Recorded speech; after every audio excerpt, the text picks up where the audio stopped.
Hello beautiful people and welcome to the channel Life After Narc. My name's Debbie and I talk about all things to do with narcissistic, abusive and toxic relationships as well as looking at healing from them.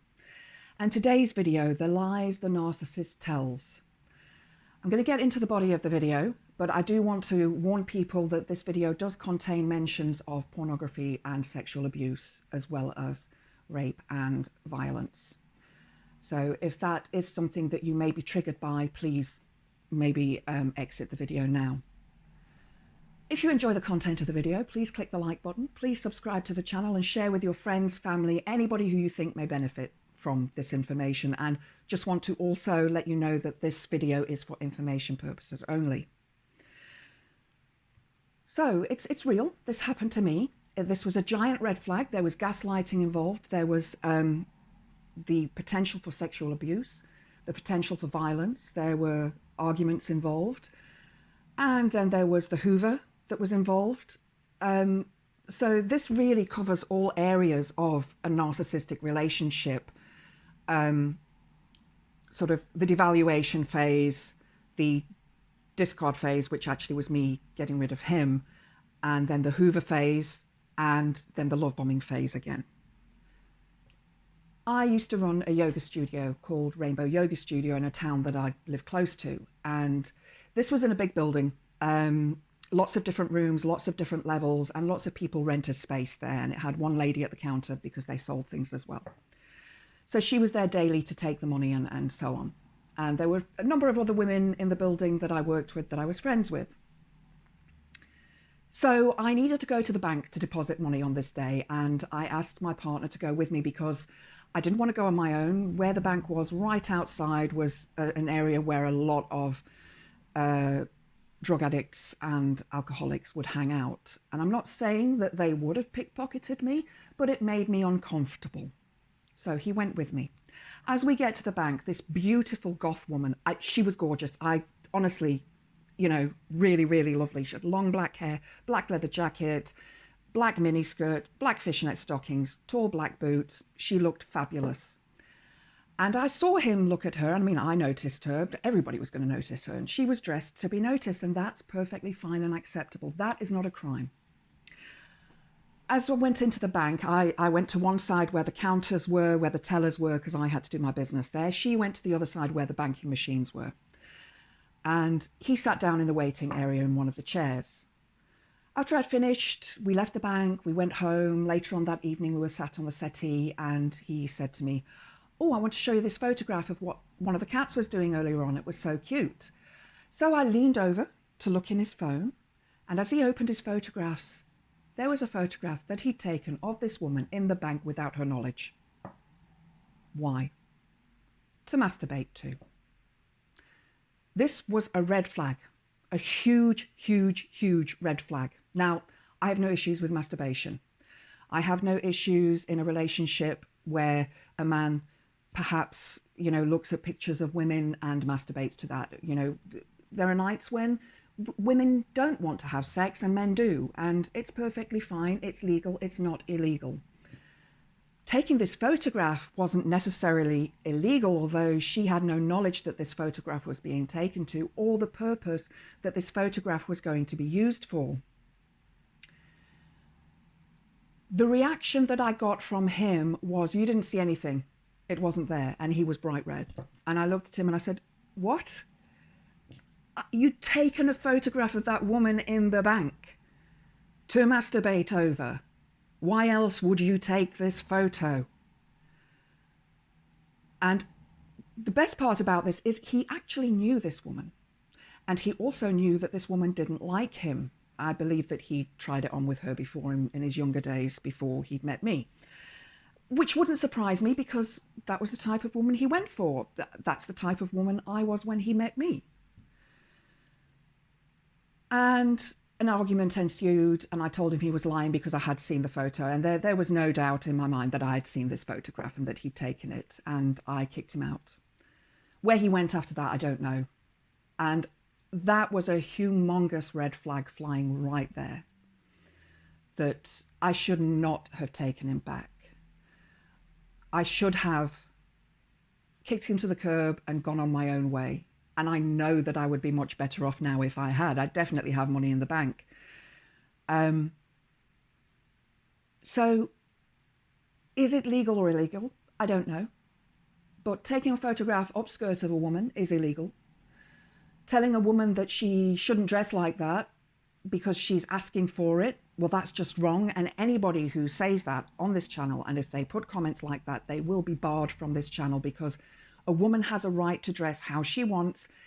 That does not mean that a man can rape her or have sex with her unless it's consensual. So I just want to put that out there. I am a feminist and I detest misogyny and the patriarchy, because we need to have equality here in this world, and we currently don't. No matter what people say, there is no equality, not as long as men still think that they can take a photograph of a woman to masturbate to. So he came back and I took him back stupidly, and I cannot remember the conversation or how he sort of wheedled his way back into my life. And it was something that I could never get out of my head, because it was a form of cheating. It was a lie. He told an outright lie to me at that time, that that photo wasn't there, even though I'd seen it. He denied having it there. He was addicted to porn. He was definitely addicted to sex. And while, you know, that addiction of any sort needs to be looked at and needs to be managed and needs to be, you know, be a healthy habit, not an unhealthy habit. And that morning, the next morning I went into the studio, I actually told these two women that were at the counter that, you know, this had happened. And they were like, ooh, that's horrible. And he had actually worked there a couple of times, so he wasn't going to be working there again. Anyway, I closed the studio eventually, and he got a new job in a different area, working in care for vulnerable people. And one day, one of the women that had been working in this building actually started working at this company where he was working. And she must have been quite surprised to see him there. And she actually said to the management and to the other people of that business, now this, I'm going on what he told me, because he told me about this, that she said that he'd taken the photo. And she asked him outright, and he denied it. That's how good a liar he was.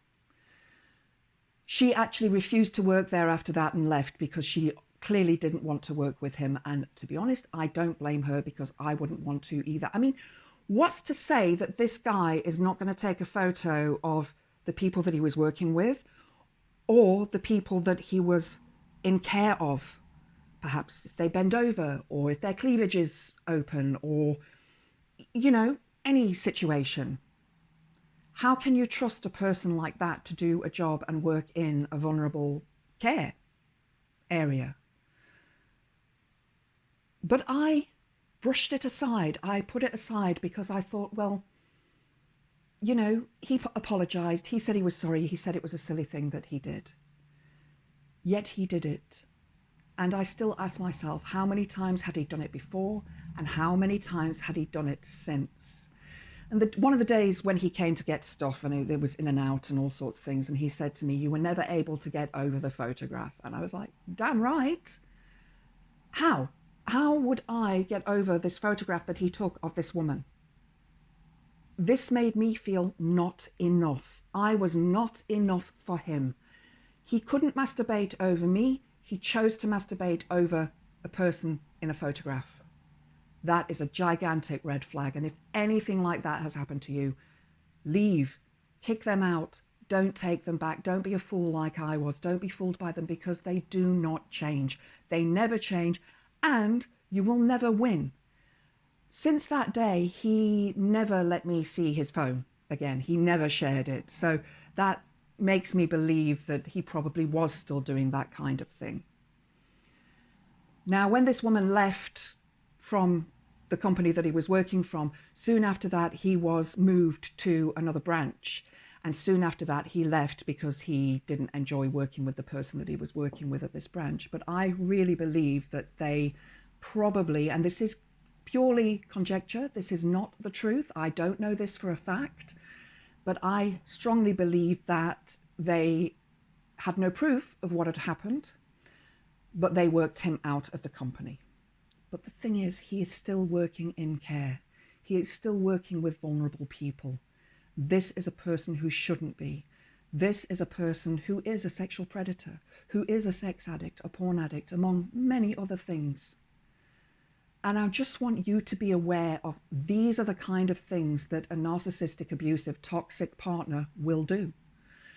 You may not notice it, you may not see it, you may not even be aware that this is happening. And I wasn't. And if I hadn't have seen that photograph, I would never have known. But I did. And I chose, stupidly, to take him back into my life. Don't make the same mistake. If you've enjoyed the video, please click the like button. Please subscribe to the channel and share with your friends and family. See you next time. Blessed be.